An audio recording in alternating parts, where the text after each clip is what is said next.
Disclaimer, copyrights enforced. The following is based on true events, facts, fiction, second-party observations, nonsense, hearsay, bullshit. You be the judge. One thing we guarantee is 100% pure entertainment. All names, places, persons, and things, etc. have been changed for privacy issues. This show is R-rated, may contain obscene language, nudity, not for persons under 18. Please listen responsibly. I'm ready, bros. I'm ready.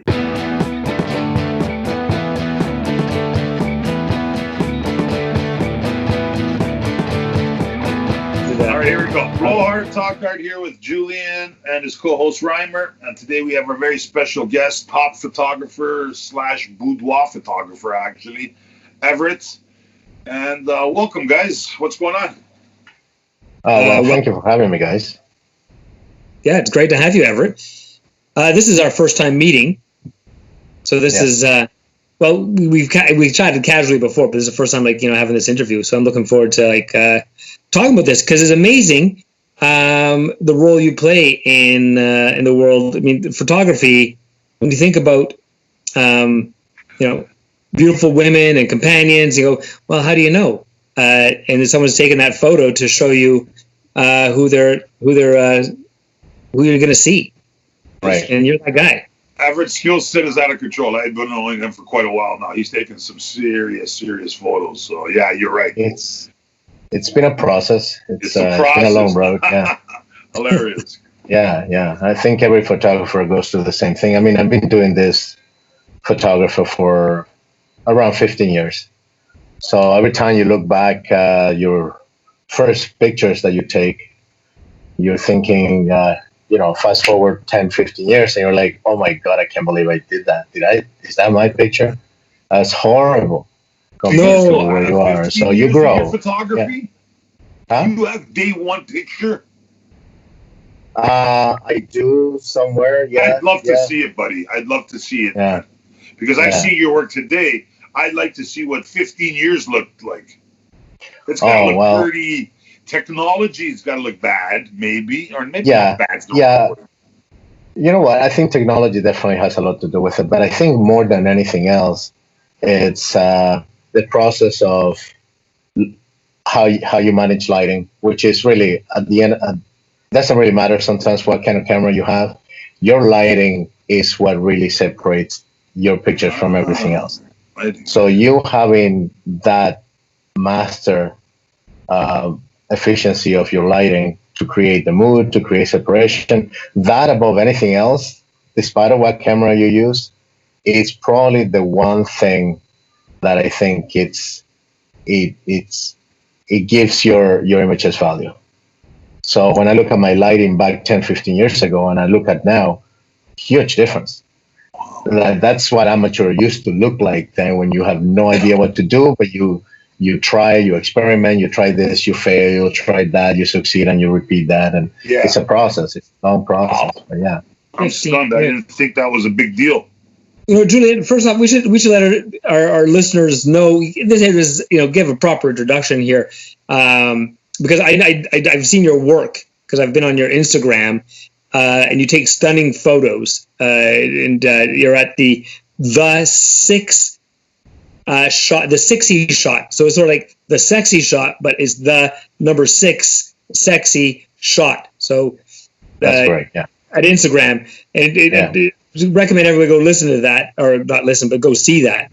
But your work as a boudoir photographer is what these photos are. Right. Is the best way to explain. Yeah. Right. And you do sexy women photos, and do you ever do men as well? No, not particularly. No. I've never done that. No, actually, that's not true. That's not true. I did do a couple of sessions quite a few years ago where there used to be a client of mine used to have a men-only spa. Uh-huh. And so that was in the area of, if you're familiar with Toronto, it would be in the area of Church and Isabella Street or something like that. But yeah, it was only men. And yeah, I did a couple of sessions of that because, it functions the same way. I mean, everybody wants to see who they're going to get. At the end of the day, that is my job, is to make clients be curious about what the person they're interested in to see looks like. Whether they go there, come back, return, that's completely up to the kind of service and the kind of people that they see. But my job is just that, just to get them interested enough to go and check it out. But yeah, it functions the same way as any other regular spa. I'm assuming that didn't go that long though, like you said, only a couple of times. So yeah, no, also demand. because you know what it is. It's also because his spa was they use their own very right. Well, no, I mean they were busy enough that they didn't need to advertise too much. Yeah. Only when they first launched the space, it's that they needed some pictures. After that, they took off and they never really needed to. Imagine, yeah. They had a steady stream of clients. They never needed to advertise too much. Good. Yeah. Interesting. Getting back to what Rymer was saying in regards to the advertising, it's all going to be under the links on the website, guys. Right. So don't worry about that. We got that covered, Rymer. I'm not sleepwalking. But go on. But if you're listening and you're on your podcast and you're plugged in your ears, going, "Hey, how do I find this guy? What are they talking about?" This is one of the questions I was going to ask was, so how does one get started in all this? Like, how do you become like a boudoir photographer? Right. Well, I can tell you how I started, and I guess it was more out of necessity. When I started, I was a graphic designer. I designed everything from websites to logos, business cards, advertising, brand identity. That's what I was doing at the time. Not for this industry, for mainstream companies. It was a big deal back then. It always is. For big company, it is a big deal. I mean, everything is about your identity. But in this industry, it's a little different. I mean, 10, 15 years ago, identity isn't a thing. However, at the time, someone introduced me to the owner of a spa, and I needed a website, a very simple one. So I designed it, developed it, and I used to manage it. Around that time, people also started to put galleries online. Mind you, at that time, all the galleries were of fake pictures. It wasn't actually anybody real for obvious reasons. No, it was a privacy issue. Nobody wanted to be out there. Where do you get the fake like stock photos? Like what were they using? Like stealing out of magazines? Yeah.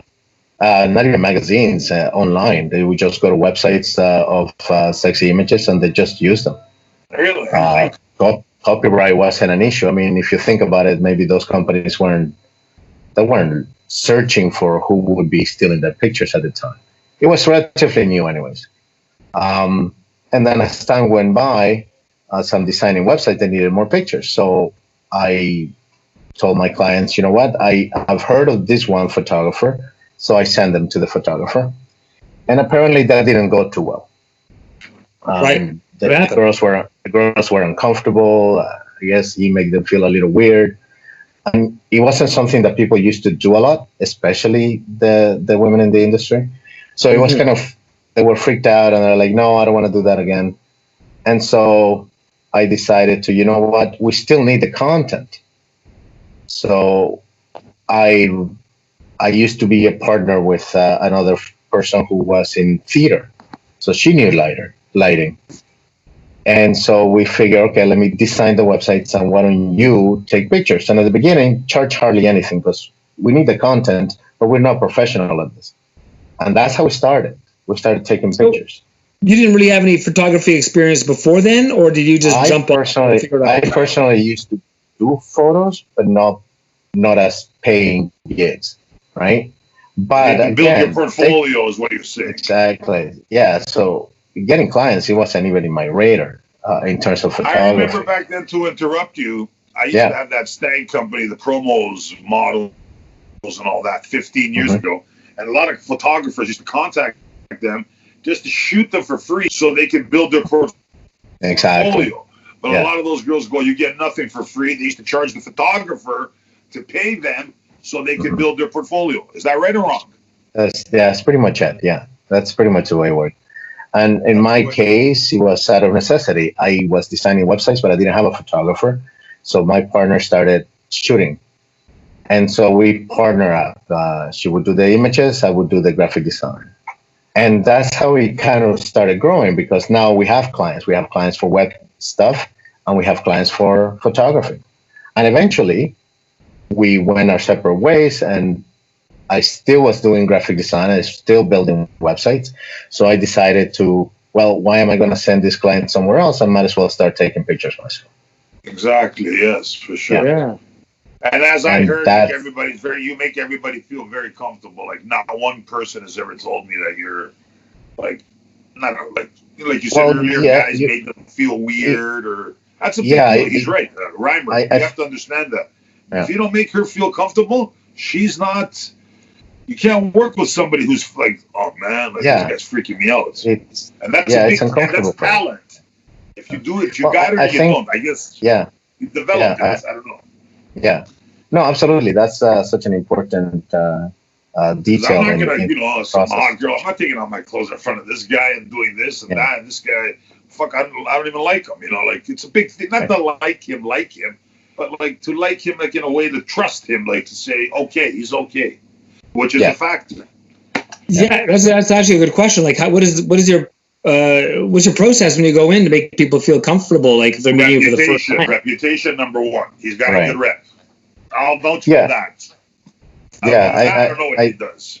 I think that's absolutely true. I think that if you want to stay in any business at all, really, and especially photography, when you're dealing with women in general, I think your reputation as a professional is half the battle. After that, it's just, you know what? If you're a professional, I think the last thing you're thinking about is it's the stuff that gets you in trouble. Most of the time, you walk into somebody's apartment or condo, they come to you, which is in my case, most of them will come to me. As long as the place doesn't look shady, it looks professional, you greet them professionally. And I think when you're not focusing so much on their body, it's on their personality, then they all of a sudden they don't feel like they're being watched, right? And it is a collaboration. Most of the time, what has to happen is for them to feel comfortable. And remember, this is how you make money. This is how I make money. This is how they make money. They want to present something that they have control over, right?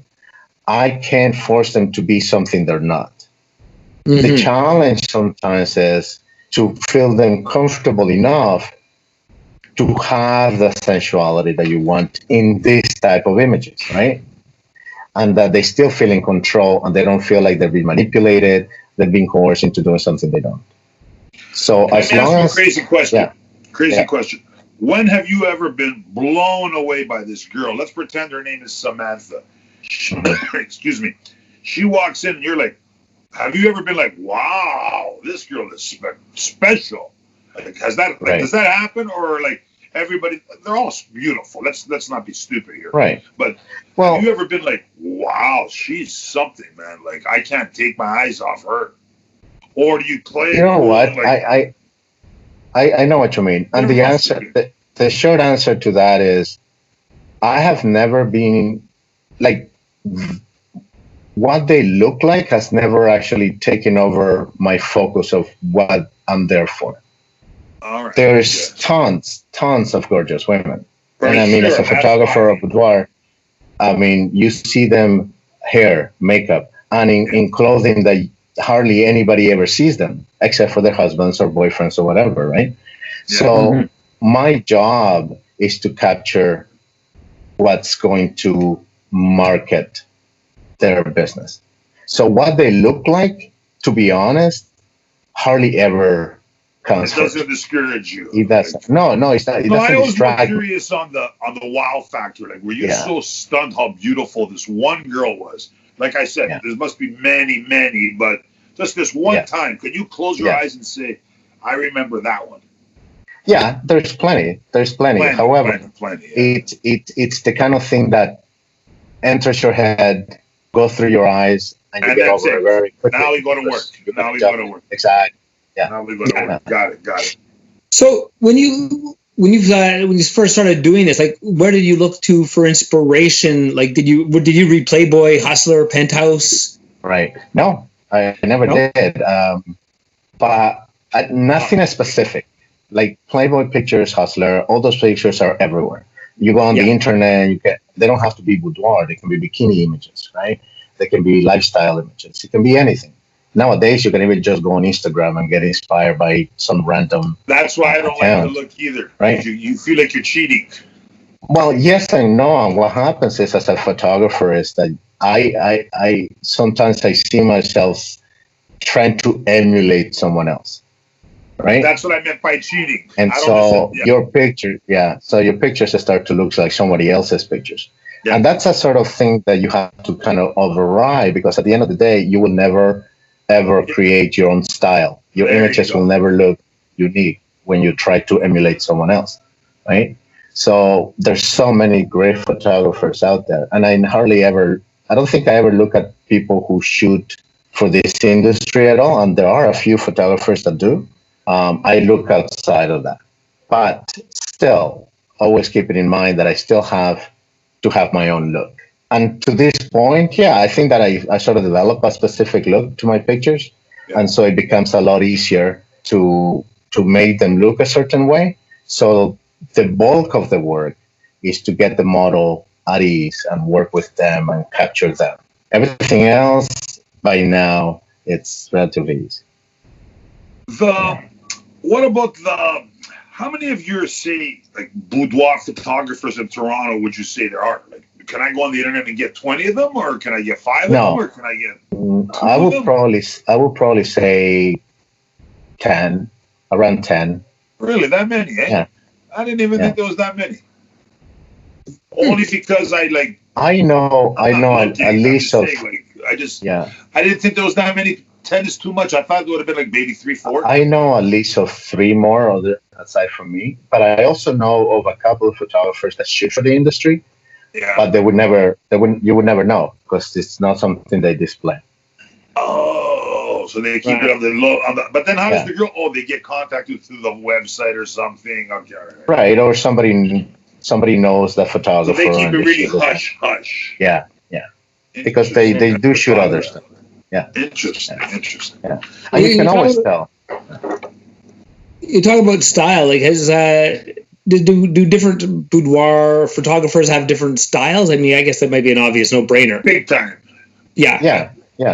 Okay. The thing I noticed, like, about him and somebody else, I'm not going to mention the name, lights. Because he mentioned lighting at the beginning. This other person I know uses way too much light compared to him. If it's good, it's good. If it's bad, it's bad. I'm not the judge, but lighting, right? Like, he uses a lot of lights. You don't.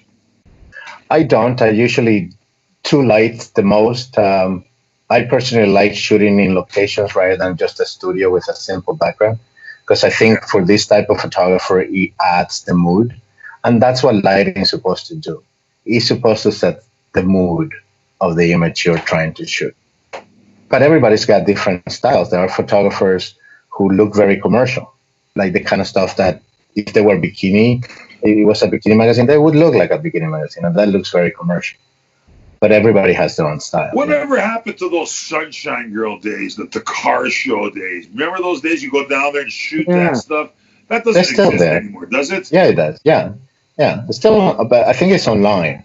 I know the Toronto Sun has. I know, but they're a Sunshine. Okay, this is gonna sound rude. I remember when I used to work, everybody used to have pictures in the locker of the best looking girls, because that was their only way to advertise. Now they advertise social media. Now they advertise Instagram. Right. So they don't want to be a Sunshine Girl anymore. Right. Yeah. Well, I think also a shame, but. Are you saying the Sunshine Girls were working girls, or they were just... No. I say they're regular girls, but they were just to get noticed back then. Oh, okay, for attention. They had bikini competitions. They had Foxy Boxing. They had all this other stuff where you would go and have an event. Like, you know how many Speedorama bikini competitions there used to be? Or all that. It was all like wet T-shirt concerts. It was fun stuff anyways. But again, no social media at the time. So, go ahead. You were going to say. Keep talking. Well, I think it's still there. It's just that I think society has changed a little bit into what's acceptable. And if newspapers want to have a reputation for being serious, they probably thought that having that takes away from that. Well, So they would remove it from print. I don't know if they still do, but yeah. Do they still have the Sunshine Girl? I haven't seen the paper in forever. Page, she's at the end. At the end. Okay. I remember when they moved that, because you used to go into the store, you're able to flip open the page, take a look, and then... Oh, she was everywhere. I remember when we came, there was like 7 or 8 Hooters. You had to work at Hooters to get recognized. Yeah. So you can get into that modeling shoot that he's talking about. Otherwise, who's going to recognize you? I don't know. It's so funny, man. Like, there's different angles at it. From going back to the 90s to now. Yeah, yeah. Now you body, you go online, you apply, not for an industry girl or a stripper or anything like that, even just for a model. Yeah. And like places like those jackasses and stuff, they had to stop it because they were going to get charged. They were charging, they were refusing waitresses, but then they started changing the application. We're hiring models, not waitresses. Oh, yeah. So that way they don't get into trouble if they refuse you because if you're 2 pounds over. Right. Evil, but true. Yeah. Evil, but true. You guys just keep it going, or I gotta be right back. 2 minutes, taking a 2-minute break. That's the power you get, Rymer. Oh, you should have thought about that before you started drinking all that coffee. I want to ask, the styles have changed a lot, over the years. Or it definitely does. I mean, I think photography, what's in style changes periodically. Like I imagine, like fashion. Like there was a time, and there might still be, and I think not as popular as it used to be, but maybe a couple of years ago, the airy photos, which are very bright and dreamy, were very much they were very popular at the time, right? Especially when it comes to lingerie, boudoir, even if you look at Victoria's Secret, although it has changed. But yeah, so sometimes it's a style that is popular, and sometimes it's a photographer that is popular. And so, if a photographer comes up with a style that is really, really popular within the market, other photographers try to, go towards those kind of looks. But like everything else, it changes. Right. Yeah. So is what is it that changes essentially? Is it like it's not just hairstyles and fashion that changes? It's like the lighting, is that because you mentioned that off the top?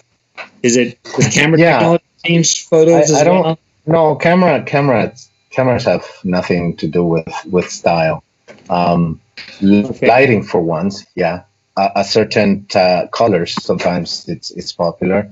And very much like you look at movies, cinematic movies that have this blue, teal, and orange kind of colors are used in a certain genre. So I think Boudoir has gone through a process where sometimes it tends to look very commercial, and sometimes it tends to look very artistic. And the difference is that artistic, it kind of pushes boundaries and it doesn't conform to rules, but commercial is whatever is popular. Right. Mm-hmm. So I personally, question. Yeah, sure. Remember back in the day, you had the other studio. I know you have a second one. I've never visited the second one for some reason just yet. Right. It's gonna happen. Obviously, I'm gonna. Is it a house? Is it an old house studio? It looks pretty cool. It looks pretty cool. Yeah, it's on the website. We'll put. Is there a link for that? If you could jot it down. The new one? You mean the new one? Where it should now? Jot down the link. Oh no, that's a loft. It's a loft building. It's got 5 floors. Oh. And yeah. And it's only rented out for studios, or is it? No, the owner, who's a great human being, a great person. Does he rent it for parties? Sometimes it's a meeting. Sometimes it's a meetings. Want to add his link at the bottom? Like an artist. Be private. Yeah, she rents for photographers a lot. Sometimes they're for wedding receptions, sometimes, or wedding shoots. Airbnb. It's the kind of place that has a specific look, and it's very nice, right? You got to see it. It's moody. It's romantic. some people. It's like an artist's building? Yeah, Or is it Yeah, just, it's an artist building, exactly. stone It's an artist walls, building. but it's got cool furniture. It's got a swing. It's Yeah. pretty. Nice. If you have Nice. the money, you could have a nice bash there. Yeah, it's. But you're right, Reimer. It is an artist building. Lots of painters and photographers. Yeah. There is actually also in that building. There's a cool little loft that it's a gym. Right. So if you're into, it's a full stack gym. Yeah. Right. It's actually pretty. Working out that clicking finger, and you want to get the other fingers in shape as well. Yeah, exactly. No, but it's almost like a personal gym, right? You can rent a place and go work out, or you rent. You can it live for there as well. shoes. No, you can't live there because there is no bed, there's no bedroom, there's nothing. It's just it's a small space with lots of gym equipment. Oh, so you can do like the fitness models. I'll go over That's there right. and I'll pretend I'm like all That's what they busted do. up. Yeah, exactly. So yeah, it's a really great building. building. We take a 2-minute break for a commercial. We'll come back and we'll finish up with our buddy Evert, the Toronto's Boudoir photographer, and Julian. We'll be back, guys. Right. All right. We'll be back. We'll take a pause. Hey, listeners, I know many of you have been stuck in lockdown and you miss going to your favorite local pub for a few cold ones and having a nice bite to eat. Well, check this out. I want to share with you that you can still have that great pub experience from the Thirsty Fox. That's right, the Thirsty Fox, that great hangout that we all love and enjoy to go to without the hang-ups, is open to serve you, takeout or delivery. That's right, just think about that. You could be at home right now thinking about going to the pub, but you can't because they're all closed. So instead, the Thirsty Fox experience could be delivered to your door. That's right, you don't even need to leave your house. You could have the Thirsty Fox brought to your door. We're talking burgers, wings, pizzas. You can even have a few cold ones or a bottle of wine. They have all that service available. And all you need to do is go to the Facebook page, check out their menu, and pick and choose what you want. And then you have DoorDash deliver it to you. You can also get takeout and walk up to the place, say hello while you're there, say hi to Johnny Love. That's right, Johnny Love. He enjoys running that place. Now, every time I ask Julian, why do they call him Johnny Love? Is that his real name? And Julian just laughs. And I think it has to do with all the love that he puts into everything he does. That's what keeps people coming back. Or at least somebody's coming. And it could be you. You could be coming right now to the Thirsty Fox and have yourself that whole pub experience. I mean, the food is great. People love going there. Julian and I love hanging out there. We have a few cold ones ourselves. We enjoy a burger. We split some pizzas. And it's really a neighborhood place. And you can bring that place to your home. Now, you're asking, well, where is it? It's at 1028 Eglinton Avenue West, right here in Toronto. And again, say hello to Johnny Love from Julian and Rymer, and enjoy yourself while you're taking your takeout home. Don't forget that the Thirsty Fox will be returning back to his regular business schedule just as soon as we get to be all out of this lockdown. So everybody stay safe, stay smart, and please support your local businesses. And, give them some love, and because they love what they do, and that's why they're there. They're making everything safe and delicious, and they want you to enjoy that experience at home. So again, the Thirsty Fox. We got takeout and delivery of DoorDash, or you can come and pick it up, and it's all the better. I don't even know why you're still listening to this podcast. Press pause right now. Just press pause, all right? If you press pause, if you haven't pressed pause, you're probably still hearing my voice. But first, order from them, right? Check out their menu, and then hit play again. All right? Can you do that? Welcome back, Julian here with Rymer and our guest Evert. The way every week we have this little abbreviation game. I'm going to take the pressure off Rymer this week, and I'm going to try with Evert, see if he knows anything about 5 abbreviations. They're industry terms. Let's see what he's got. You ready, Evert? Sure. All right. Good luck. Number 1, cowgirl. That's not an abbreviation. It is. Really? Yes. Wow, There's a definition, please. Oh, definition. So it's not each letter means a word. There's abbreviations, but there's also words that have a definition too. Yes. Okay. I feel I know this. Go ahead, Friday. Wow. He was wrong because he was on the other side. He was. A cowgirl is when the girl's on top of you, facing you. Right. All right, you're wrong. Yeah. Cruising. Cruising is what they used to call, at least from what I remember, was when people or guys would drive around areas. This is like old Toronto. They would drive around Church and Jarvis area. Drive around looking for a girl or a boy, whatever. Just said girl, whatever. That's funny, yeah. Yeah. But that's So you got for that cruise? right. Does that mean 1 for 1 he is, Rymer. Better than you. All right. Hold on here. DP, but specifically now. I know what you're going to say, but think DP. DP? He knows what it is, but remember I told you? It's, it's basically plugging both holes. Yes. Okay. So you want to play it that way? That's the safe bet. It's double penetration. It could be a guy in the Anyway, it could be a guy or a girl, both of them, one in the ass, it is 2 people. It's a 3-way.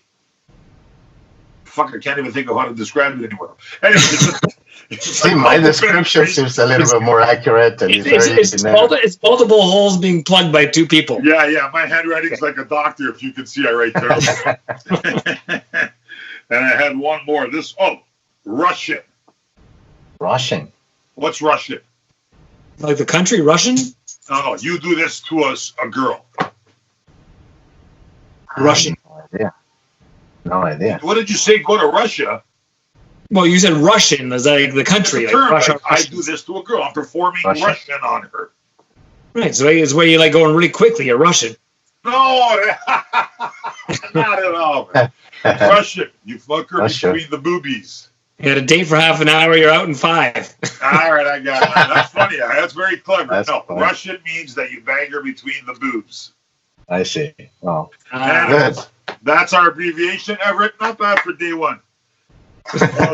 Rymer, you know one time how dumb he was? I gave him one of the easiest ones, and he said, oh, man, I have to go back to the tapes. It was so funny. Like, was it teabagging? And he said something. You would have liked it. Anyway. Pardon me? I got some more questions, actually, for Everett here. Is about his photography, about because you work with so many different people. What's it like working with different personalities? Because I imagine and this is going to be a bias on my behalf, thinking sometimes I imagine some people being very beautiful might be a little bit more persnickety than other people when they're working with a photographer. Right. My experience has been that the type of people that are in the industry, believe it or not, I think they're a lot more mainstream. They're intelligent. So you get people who are reasonable. They know what they're there for. Sometimes, believe it or not, for some people in my experience, sometimes it is a good escape. It's something that they do for themselves and for nobody else. And they're very, very intelligent, very pleasing kind of people. They get along with most. I agree. Very much. Right? I have encountered, rarely, I can probably say 1 or 2 people who maybe had a bad day and come into the session with an attitude. And I think as a professional, you try to mitigate it, but you also need to know where to set boundaries, right? I have said no. Yeah. To interrupt you, I apologize. The stigma about this industry, they're pretty much 90% wrong, correct? I would say I would say people who think there's only a specific type of people in this industry would be 100% wrong. Yeah. Me too. I mean, they are, but you know what? At the same time, there's doctors who have problems. Everybody's got a problem. Yeah, exactly. That's what I was going to say. They're not any different than anybody else. No, and I want to talk about this, but this is another different show. But I just wanted to say that every girl's not damaged goods. No. Like, these people think that, oh, she does this, she's got to be the worst of the worst. Not true. Yeah, the thing is, yeah. I think people think that the women in this industry are damaged, and I'm not saying that there is no psychological problems in people in this industry, but the same can be said with anybody outside of this industry. They're not unique to those. They're not unique to those traumas. They I'll bring you to a lawyer who you wouldn't believe what kind of alcoholic or this or that he is, because he's got so much pressure and so much. Yeah. It doesn't matter. But for this girl, for this business, I think there's a wrong stigma, and a lot of these clients don't realize this. We're going to do a show about this, Rymer, because it's very interesting. It's very interesting because a lot of guys. It's good to get Everett's point, the photographer, who sees them on regular, not a working day, who sees them on a Tuesday at lunchtime, for example.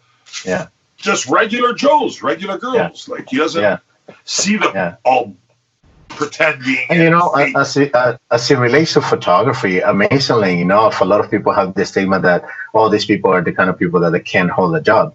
And I could probably say 99% of the time when there is a shoot shoot, they're there on time. Yeah. And when they're not, well, that's not any different than anybody else.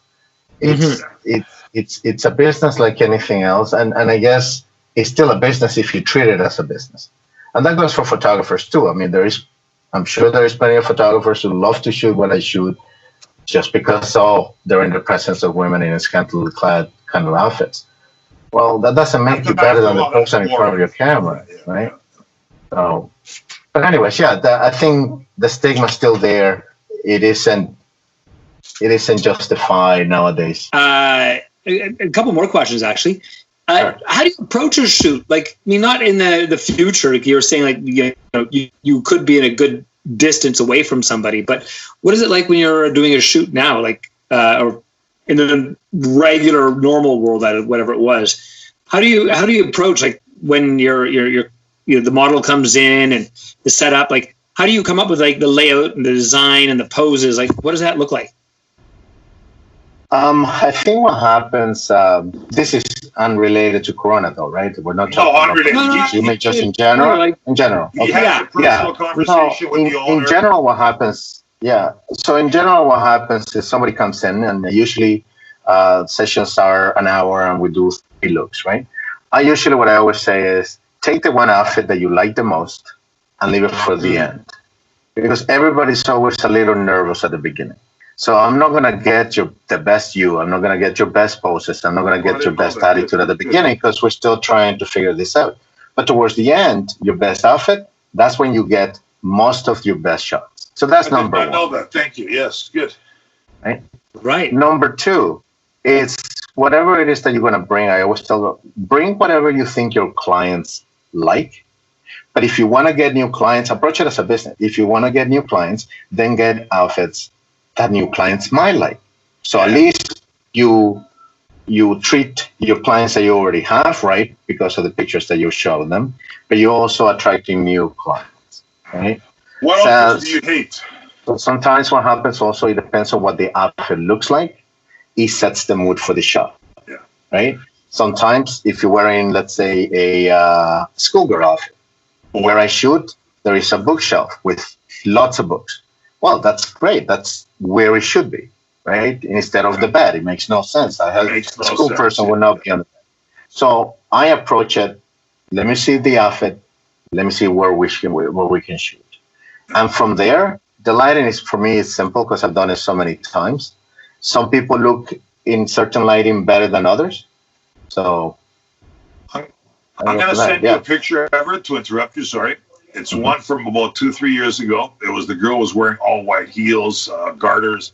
She was standing in between like an older and the old studio, but between the washroom. and the light Right. caught her from the back Mm-hmm. of the window. The natural Right. light had a white sheer curtain. Yeah. It was like a total white inside of. It was one of the best pictures. She was Brazilian, black hair. Oh, okay. It was the Yeah. best picture I've ever seen. The contrast. Yeah. Yeah. Because I think a lot of. when they asked me, what should I wear? I go, listen, to this one, I go, don't bring your brown girl. Don't bring brown. Don't bring bring brighter, something to show you off. The day of the shoot, what Yeah. does she bring? A brown thong, a brown bra. I'm like, Yeah. did you listen to anything I said? Yeah. And then me and him will have a conversation of what type of girl. And that way I guide him too with a little bit of, Yeah. because he doesn't want to come out and sound like a perv. So I'll ask Yeah. him, what are you comfortable with? So he knows. Yeah. Because that's- if I don't that's ask her, at least she can say, Yeah. okay, Julian's the perv. And at least he looks That's like he doesn't. that's a great point. I think it's because you know your employees better. It's Yeah, and easier if you for ask, you she'd be for like, them okay, to this hear is- things from you than they are from me. And so for they me, would tell it me becomes easier than they would tell you, especially. Yeah. right. Right. But I'm gonna And find that again, picture, I'm going to send it to yeah. you, and you're gonna say this picture. Yeah. He's right. Yeah. I don't think you've ever shot a better picture than that one. Now that I think Yeah, of it, for you know myself, what? A lot of- myself. one thing that I'm always asked this question. There's people that have shot multiple times, and some I will remember, but I'm horrible with faces. Okay, Are we but- all? I can't remember but names. I've shot for so long and so often. Do you remember that girl Mona Lisa? The name sounds familiar, but the face no. The tall I think Brazilian? that's you know what, that's a very interesting thing, at least from my perspective as a photographer. It's easy to forget faces when you're not retouching face. Yeah. Right? But her I mean, face, none of it these was- pictures have faces. I'm gonna find But it. the- I'm gonna send it to you. Trust me. But the ones that some of my clients that they keep the pictures for themselves, I retouch They faces. want I remember, everything. Yeah. yeah, and a face makes so much difference in an image that it's just crazy. Thankfully now we most of the time we do put lips, and that alone adds so much to an image. Yeah, in a way, but it also makes you look bad too, because the guy goes, "Oh, she's not smiling. She doesn't want to be here." Right. I look on Turbot. I go, "Buddy, she's very happy to be here. She's taking a photo, and she wasn't like with a smile on her face, like because she. I mean, and not everybody- taking her head. Yeah. You know, mind you, I mean, see, it's easier if I had a 19-year-old or 20-year-old and smiling comes natural to them, That's great. right. But when you have someone who's maybe late 20s, early 30s, seduction isn't smiling sometimes. You know what? There's a certain level of sophistication when a woman doesn't always smile. Like, you know, you don't have to smile. I to never be smile. sexy. Yes. So, but again, you know, so some clients will like certain things and other clients like certain. So I never really shoot for the clients. I shoot for what I think is attractive to put on a website that sells a Oh, certain. the girl that girl you shot was spectacular. Like she was a model also. She had a great body. Yeah. But just because she had a little bit of a from here down, like it wasn't like smiling. It was a big thread. Did you read it by any chance? No, I really don't read Because that. it was she was only in it for 2 weeks. Then she got in a car accident or something. But she was like a spectacular looking girl. And I'm like, this girl, you guys are complaining about her not smiling. Did you look at it? Right. Yeah. And you know what? I think this interview has been very knowledgeable, very Evert. I think you've given us a lot to for the listeners to be happy with. I'm extremely happy. I would love to have you on again. Maybe when this Corona thing is over, we can have like Absolutely. a part 2 in the studio where we can maybe share a drink and get to meet each other face to face. And Absolutely, we agree. you know what? Sometimes better things come out even better the second time around. Yeah. All right. Well, this will be the third time. You got anything Good. to add to my finals, Rymer? Yeah, looking forward to having you back. It was great meeting you here. And you send people, they can find you on your Instagram, that's right, at the 6exyshot. Okay, how about Shot. this? On the Minx Companion, the logo's there, and on the Blowhard, the logo will be there. They can find it, they can click it, and all their info will go to everywhere. Yes. Fantastic. Go to the Well, thank you for having me, guys. Blowhard.com It's website, been a great go to the conversation. Minx Companion website on the French page. Click his logo. You got him. All right. Till then, listeners. Great. Julian, Rymer, And Rymer. And Evert. We're out. Everett. Thanks. We're out of here, guys. Have a great day. Ciao. Be You safe. too, guys. Bye.